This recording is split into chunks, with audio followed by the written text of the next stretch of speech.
నమస్తే, నేను మీ డాక్టర్ శ్వేత, ఎండి ఆయుర్వేద, శ్రేష్ఠ ayurvedic hospitals. ఈరోజు ఒక చిన్న ఇంట్రెస్టింగ్ టాపిక్ గురించి మాట్లాడదాం. అదేంటంటే అందరు ఆయుర్వేదిక్ డాక్టర్స్ వాత పిత్త కఫ అంటారు, ఏంటవి అసలు అని చాలామందికి డౌట్స్ ఉన్నాయి. సో నిదానంగా ఒకదాని తర్వాత ఒకటి మాట్లాడదాము. బట్ నేను సింపుల్గా చెప్తాను.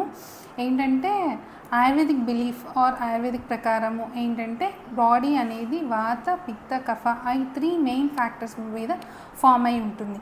సో కాబట్టి అవి ఏవైనా సరే కొంచెం ఎక్కువైనా తక్కువైనా సమభాగంలో స్టేట్లో ఆర్ ఈక్విలిబ్రియం స్టేట్లో ఉండకపోతే మనకి డిసీజ్ అనేది మేనిఫెస్ట్ అవుతుంది. సో ఏ ప్రాబ్లమ్నైనా సెట్ చేయడానికి ఈ వాత పిత్త కఫ అనే 3 ఫ్యాక్టర్స్ని మేనేజ్ చేస్తే డిసీజ్ సెట్ అవుతుంది అనేది ఆయుర్వేదిక్ బేసిక్ ప్రిన్సిపల్.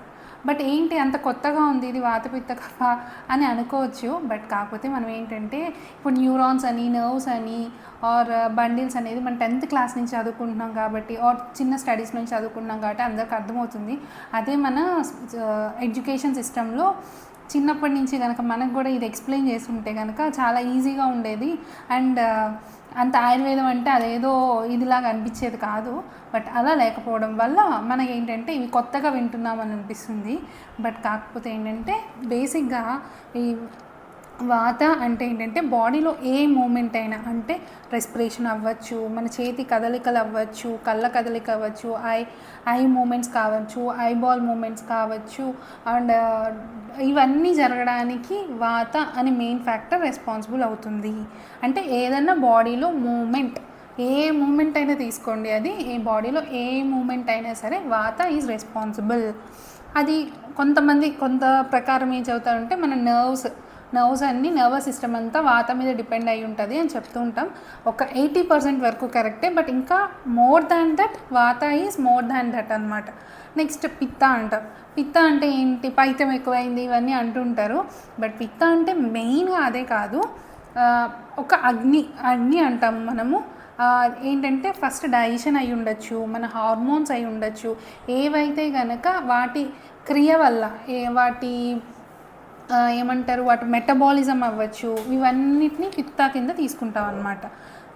కఫ అంటే ఏంటి అంటే ఏదన్నా లిక్విడ్ స్టేట్లో ఉండేవి బాడీలో, లైక్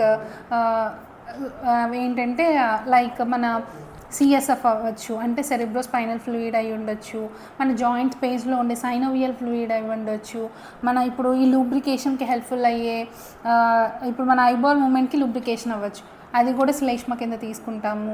నెక్స్ట్ మన ప్రతి ఆర్గన్కి లూబ్రికేషన్కి కానీ, నెక్స్ట్ ఏదైతే లిక్విడ్ స్టేట్లో ఉంటుంది ఇవన్నీ కూడా మనం కఫ కింద తీసుకుంటాం అన్నమాట.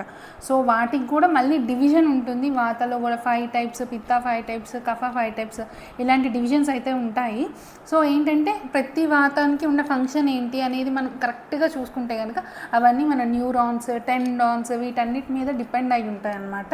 అలాగే పిత్త కూడా, అలాగే మన మెటబాలిజం, మన ప్రతి సెల్లో జరిగే సెల్ టు సెల్ మనం ఓన్లీ పిత్తం అంటే ఓన్లీ అగ్ని అంటాం, పొట్లో ఏదైతే ఉందో అగ్ని అదే అనుకోకూడదు.